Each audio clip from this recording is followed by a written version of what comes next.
Hi friends, welcome back to my channel. I'm Tammy K. Today we're going to be painting some watercolor flowers, and this is the composition.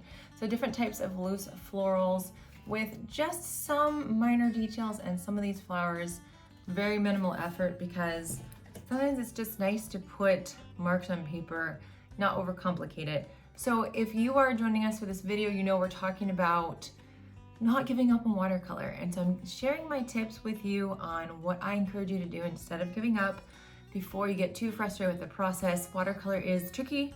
It takes a lot of time to learn, but stick with it because hopefully these tips will help you to keep going and reevaluate where you're going with your watercolor journey. So let's get to it. All right, friends, I'm doing a voiceover because I didn't record on the first try. So I'm gonna try to remember what I was pointing to, what I meant at different places. But here, guys, I'm just telling you about my watercolor paper here. It's 100% cotton. I've got my 2 water jars, the cools and the warms to separate. For brushes today, we've got an 8, we've got a 12 round, and then of course our Windsor and Newton, yes, watercolor paints. So the paints, the paper, the brushes, those are part of a partnership I have with Winsor and Newton, and you can get the links below if you'd like to purchase or just check out the products. So my palette is sprayed down, and I'm just going to start with some lovely kind of medium value yellow right here off to the left side. And so we're going to do some nice, just really loosey-goosey petals over here. And I like to do a bunch of different brush strokes. You can see it's a thick petal. We did like several brush strokes to get that look. And now we're going to do another one. My classic favorite look for flowers, as we're swooping them around, is just to make them very, very big, and then usually about 5 petals. But you could do a bunch of really thin petals too. You could make them, all different shapes, just whatever you're feeling like doing. And today, as we're painting these, we are talking about, man, just not giving up on watercolor and what that means and what you can do instead. So if you don't like some of these petals, you can always extend them. You can make them more round, you can make them more spiky. This is your painting, so really just do what you want with it. Now I'm taking some concentrated yellow, and while this is wet, we're poking in some color, wet on wet, so that we can add in some texture and shadow right off the bat without even thinking too much about it. And so, of course, I've left a large center here so that we can add in a beautiful center later on, leaving that white space so that whatever color you choose, it's going to show up, whether it's light or whether it's dark. So a clean, damp brush goes a long way with spreading out that color. Sometimes it gets a little weird and fuzzy and you just want to smooth it out. And that's okay. This is a good time to do it. Grabbing now kind of a peachy color. I've got some yellow, maybe some orange in there from my pink and yellow, and just mixing it together. This is all about those loose florals and just having so much fun with it. So, kind of go with the flow. I am following a reference photo. It's really a reference picture that I have painted previously. So we're just going to kind of emulate. I'm not great with words today. We're going to just see how it goes. So this is a side-facing flower, just a small little bloom. And my idea with this composition is to fill up most of the space. And we like to do those focal point flowers, those larger ones, and then adding in some of the flowers that are smaller just to complement and have various sizes, various shapes, various values, different textures. Just you want to make your painting so delightful and so fun. All right, so we've got a little bit more kind of that medium value of paint. We're going to do another floral here, just that same, brush stroke technique, taking off some paint and then making some lighter petals too, swooping around, kind of curving around. And if you are thinking about giving up watercolor, I've got some tips for you today, as I said. The first one would be to paint when you want to. Be intentional. And sometimes when we're trying to improve our watercolor game, we really put the pressure on ourselves. And as I'm kind of planning out the next flower, it's going to be a larger one here to the right and a little bit lower than that large yellow bloom. And you can choose whatever colors you want to. You don't have to copy what I'm doing. And I'm kind of doing like a similar thing as the yellow one here. So, but you can make your petals much more roundy if you'd like. It's really up to you. I just want you to have so much fun. And okay, this is just going to be a goofy video because I was clearly wrong. It's a side-facing flower that I did. I filmed this about 2 or 3 weeks ago, just so you know. So my recollection of what I did and where I placed what is not so great. We're just going to go with it. I'm super about like leaving leaving perfectionism behind. So we're just going to go with the flow, and it's this kind of casual chat. Now, it's a guessing game. What will we do next? Really bright pink. This value is a lot darker. And we're going to do another little bud or side facing. I'm just trying to make sure that those petals are curving around that middle part. Now, when I say to paint intentionally, it's not that you're putting the guilt and the pressure on to do a certain thing, but that you are painting when you want to, when it makes sense for you. Now, I'm doing kind of a peony here, and I'm showing you how just kind of these petals just curve around that middle part. I wanted to put some petals down like they have folded away. Peonies have so many petals, right? So we are trying to emulate that. Now, I've got the top ones, which are really on the bottom because it's facing down. So now these tiny little kind of curly moments here just to kind of represent those really fluffy petals in the center. Now, I'm flipping this around because, guys, it's tough to do this upside down, and you shouldn't have to feel pressure that you have to paint from one angle, all the things that you want to paint. This helps me to just kind of curve those petals around a little bit easier when I angle the paper and just kind of go through it and move through it that way. It just makes things a lot less stressful, and I'm all about that. Whatever technique you can do to make your painting journey more pleasant. All right, so if you want to paint once a week, do it. If that's your intention, then do it. Don't go out making the whole watercolor thing a big chore. It's just going to eat away at you, and the pleasure of this beautiful hobby is going to go away. So I don't want that for you. Now, if you want to get better and you're trying to practice every day, set a timer, 5 minutes, really quick, brief, like I'm just going to get a little practice in my sketchbook. If you have more time to do more, then do it. We're going to work up to another larger bloom, I believe, here on the bottom right. And, you know, I love this palette for mixing really loose color like this. I'm using Rose Doré, which is a beautiful kind of reddish color. Definitely not pinky when you're comparing it like to the permanent rose or other pink colors that you have. But, you know, mixing it a little bit on that palette with maybe some of the yellow or the orange just to create just kind of a different shade than what we have already.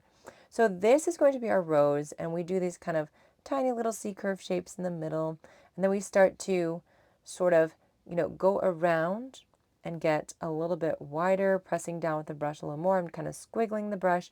A big tip here is to leave a little bit of white space in between petals. And yeah, that's not natural in nature, obviously, but it lets us differentiate from one petal to the other and gives us a little bit more control of what it looks like. Now, if you wanted to be all fancy, you can darken up your middle, which I will do somewhat as well. But right now, just adding in some larger petals so they're getting thicker, wider, longer as you go out from the center. And don't overthink the whole rose thing, guys. Roses are really hard to paint.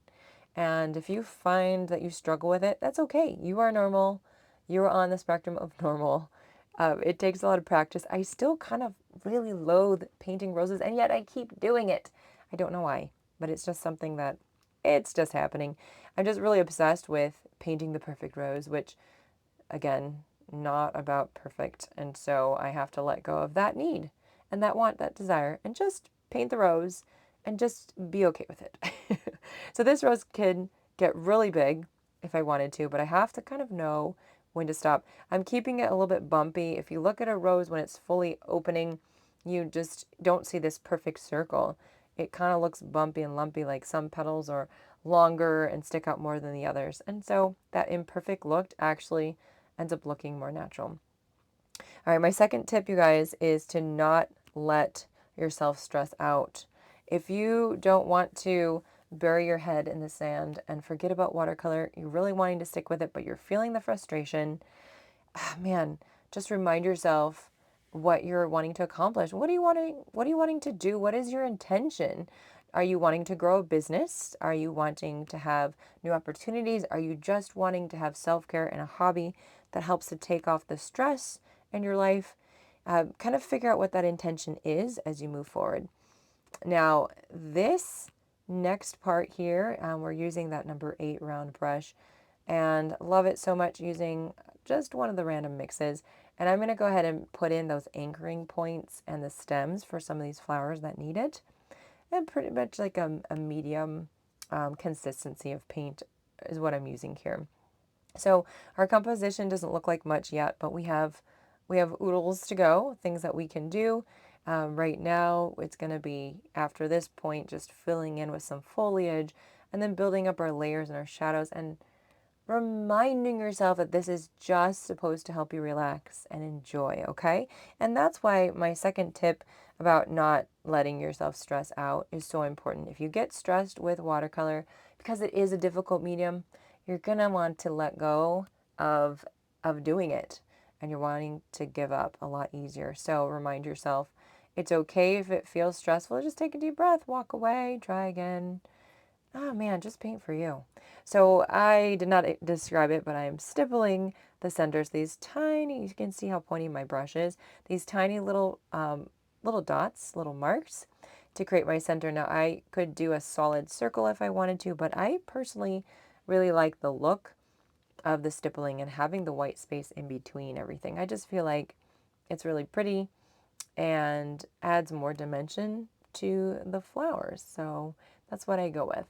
Now I've got a 000 brush here, but you can use number 2. Number 2 is what I usually use if I want really tiny details, but this is just the one I had available.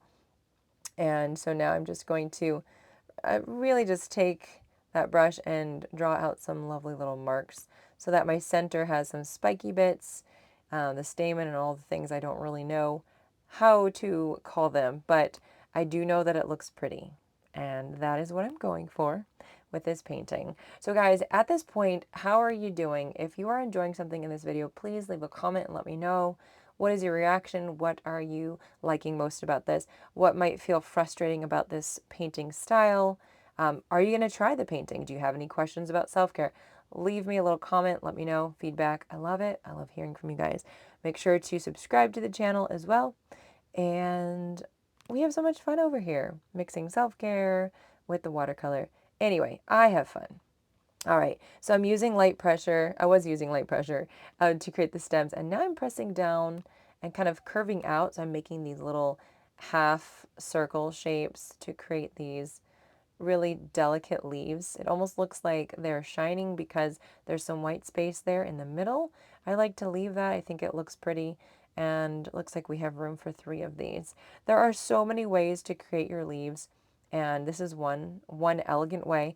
Now, when I'm doing my composition, I like to kind of zigzag around, and yes, I matched up what I was saying with my hand motions. So over here, you know, up there, we're going to do the same type of leaf because we want to kind of have one at the top, then we've got one to the right, and then at the bottom lower left is a good place to add it.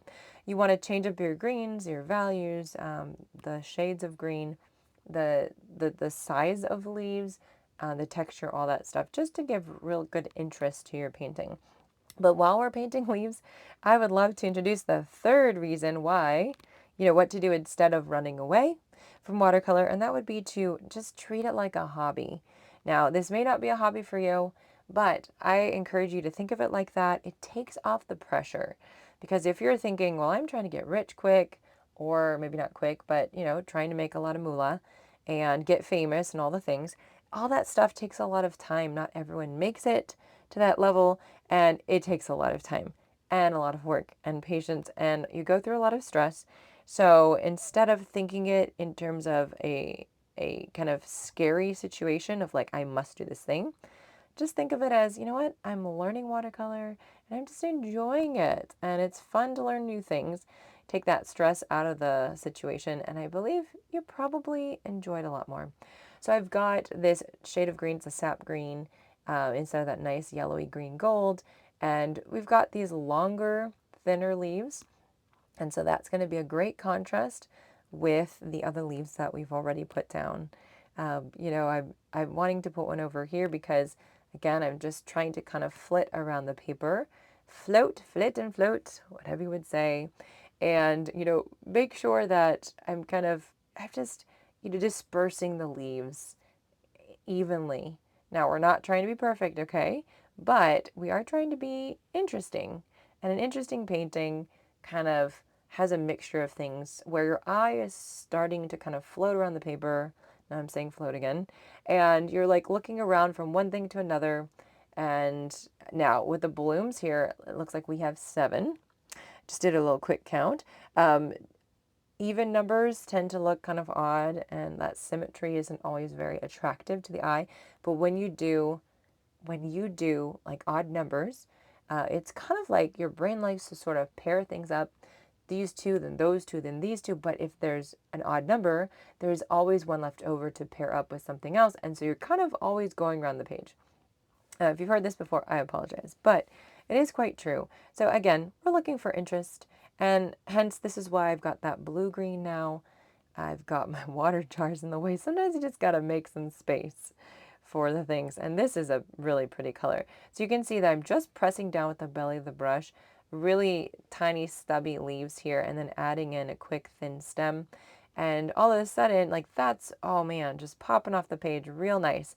I'm liking how that's looking, and it's very different than anything else we've got put down on the page. So now are you able to see the spaces where you want to start adding in these different pockets of color, right? Just kind of dispersing it throughout the composition versus leaning heavy on one side or the other, bunching things up, which you can do that. There's nothing wrong with that.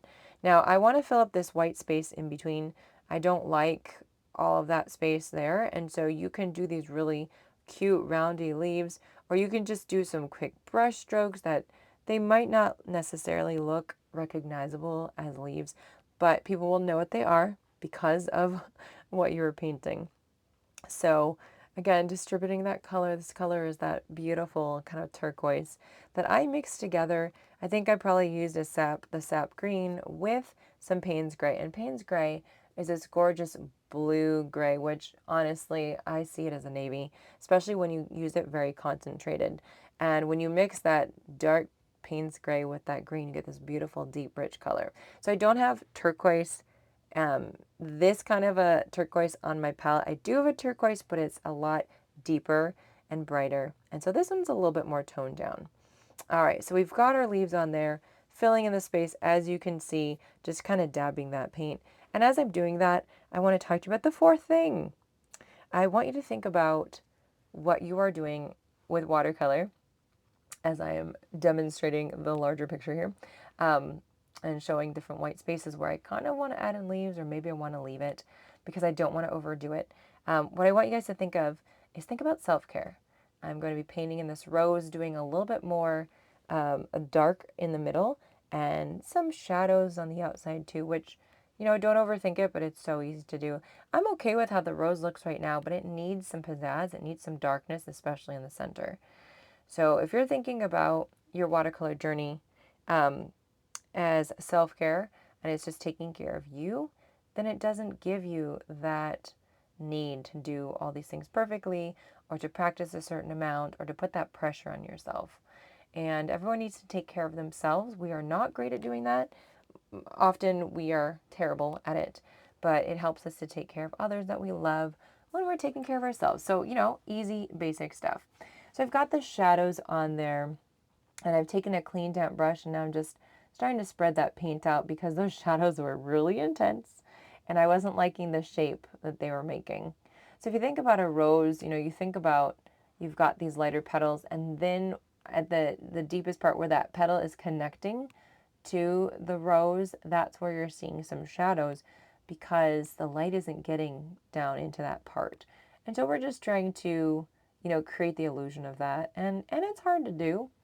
But you know what? Whatever version you decide to do, I know that you will have lots of fun, and that's the most important part.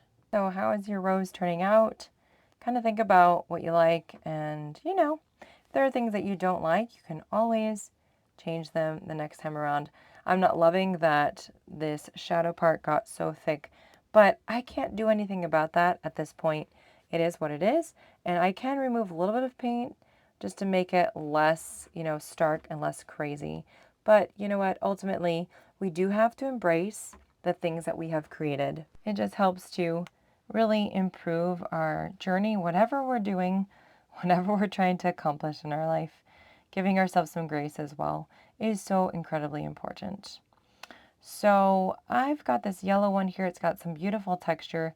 And, I'm looking at it and I don't know if I have to put a lot of color in there. I could just leave it how it is. There's this one here that's really light and that one as well. I think I'm going to add some darker color to those two and kind of see where we're going with it. And just a little bit. So I like to add a little bit of the sketchy lines, and then some thicker ones as well. So I'm kind of tempted to do really dark and then a little bit of that medium value. I like to do some thin brush strokes and then press down with the belly of the brush to do some more thicker ones.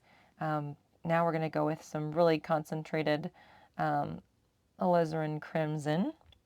Every time I say alizarin crimson, I pause, wait, is that how that's said? Every single time. So now we're putting in some darker darks to just contrast, go with a little splatter here because sometimes you're just feeling it. Now that one over there, we're going to go with sort of a peachy shade. So mixing some orange in there with the pink and getting that ready.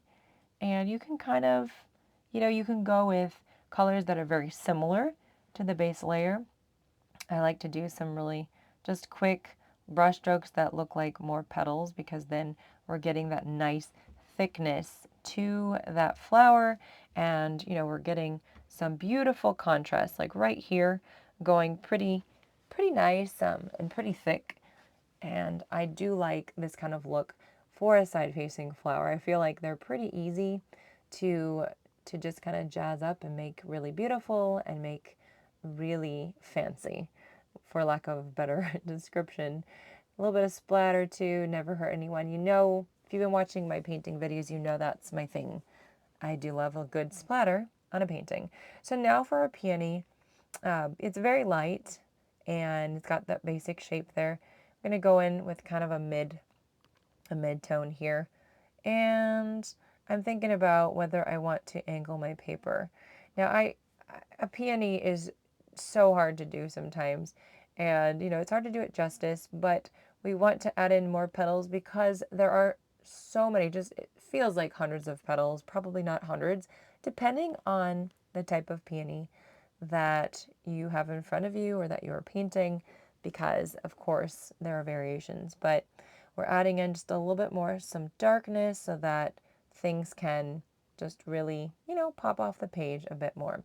So more concentrated pink here just for my rose. As I'm looking at it, I wanted to add in just little thin bits of darkness and contrast here. And that got a little bit thicker, but that's okay. Kind of going back to what I was doing before. And honestly, guys, sometimes this is it's just a lesson in learning, really. Because sometimes you have the best of plans and then things just don't necessarily turn out what you were expecting. But that's where you find the most aha moments. I feel like the most beautiful moments of creativity, when you're trying things out. So I really hope you enjoyed this painting, you guys, and thanks so much for watching. So thanks for joining me for this video today, and I hope that this was a fun little painting to do. If you ever want to do some extra practice, just isolate some of the flowers. Just take the rose or the peony or one of the loose florals, the side-facing ones. Just do a little sheet, fill it up, practice, and see if that helps to improve your game. Sometimes if this huge composition is just too much, just a little bit at a time can encourage you to keep moving forward. I want to remind you guys that I'm on Patreon, and you can get the link down below for exclusive content. I am going to Italy this October, you've probably heard me say, and so that's also linked down below if you're interested in joining us. And lastly, my Craftable brush collection is going to happen. So thanks to those of you guys that signed up with interest for the collection. If you haven't signed up, it helps us to know how many sets to produce. So sign up, linked below. Thanks for all your support, and I'll see you guys soon on the next tutorial. Bye guys.